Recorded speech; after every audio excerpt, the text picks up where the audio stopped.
السلام علیکم ورحمۃ اللہ وبرکاتہ۔ تعلیم القرآن میں آپ سب کو خوش آمدید کہتا ہوں، اور آج کی اس ویڈیو میں ہم انشاءاللہ نورانی قاعدے کا لیسن نمبر 1 کا پارٹ 2 پڑھیں گے، اور آپ لوگوں کو میرے پیچھے اس لیسن کو ریوائز کرنا ہے۔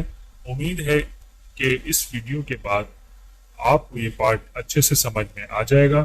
تو آئیے اسٹارٹ کرتے ہیں۔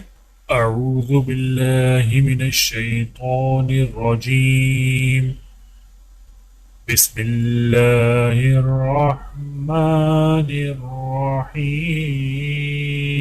دوستو، پہلے پارٹ میں ہم خ تک پڑھ چکے ہیں، آئیے آگے پڑھتے ہیں۔ دال، دال کی ادائیگی میں زبان کی نوک کو سامنے والے اوپر کے 2 دانتوں کی جڑ سے لگا کر باریک آواز میں پڑھیں، یعنی دال دال دال۔ دال کی ادائیگی میں زبان کی نوک کو سامنے والے اوپر کے 2 دانتوں کے اندرونی کناروں سے نرمی سے لگا کر باریک آواز میں پڑھیں، یعنی دال دال۔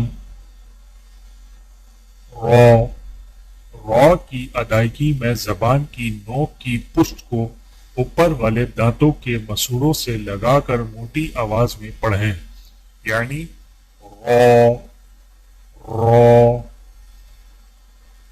زا، زا کی ادائیگی میں زبان کی نوک کو سامنے والے نیچے کے 2 دانتوں کے کناروں سے مضبوطی سے لگا کر باریک اور سیٹی کی آواز میں پڑھیں، یعنی زا زا۔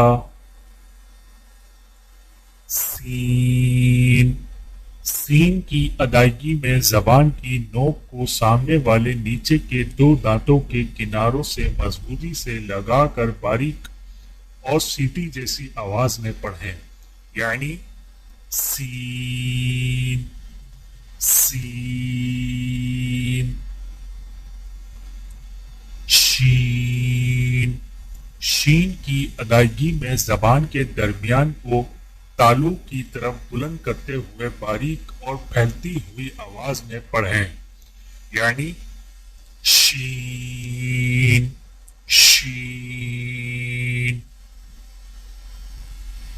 صاد، صاد کی ادائیگی میں زبان کی نوک کو سامنے والے نیچے کے 2 دانتوں کے کناروں سے مضبوطی سے لگا کر اور زبان کے پچھلے حصے کو تالو کی طرف بلند کرتے ہوئے موٹی اور سیٹی جیسی آواز میں پڑھیں، یعنی صاد صاد صاد۔ صاد کی ادائیگی میں زبان کے پچھلے حصے کو تالو کی طرف بلند کرتے ہوئے زبان کے موٹے کنارے کو اوپر والی داڑھوں کی جڑ پر آہستہ آہستہ نرمی سے لگا کر خوب موٹی اور دراز آواز میں پڑھیں، یعنی ضاد ضاد۔ طوا، طوا کی ادائیگی میں زبان کی نوک کو سامنے والے اوپر کے 2 دانتوں کی جڑ سے لگا کر اور زبان کے پچھلے حصے کو تالو کی طرف بلند کرتے ہوئے موٹی آواز میں پڑھیں، یعنی طوا طوا۔ ضا، ضا کی ادائیگی میں زبان کی نوک کو سامنے والے اوپر کے 2 دانتوں کے اندرونی کناروں سے نرمی سے لگا کر اور زبان کے پچھلے حصے کو تالو کی طرف بلند کرتے ہوئے موٹی آواز میں پڑھیں، یعنی ضا ضا۔ عین، عین کی ادائیگی میں زبان کی جڑ کو حلق کی طرف مضبوطی سے دباتے ہوئے باریک اور رگڑ کھاتی آواز میں پڑھیں، یعنی عین عین۔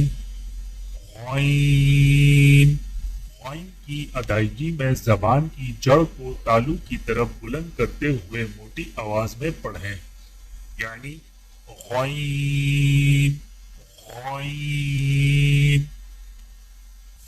فا، فا کی ادائیگی میں سامنے والے اوپر کے دو دانتوں کے سروں کو نچلے ہونٹ کے گلے حصے پر لگا کر باریک آواز میں پڑھیں، یعنی فا فا،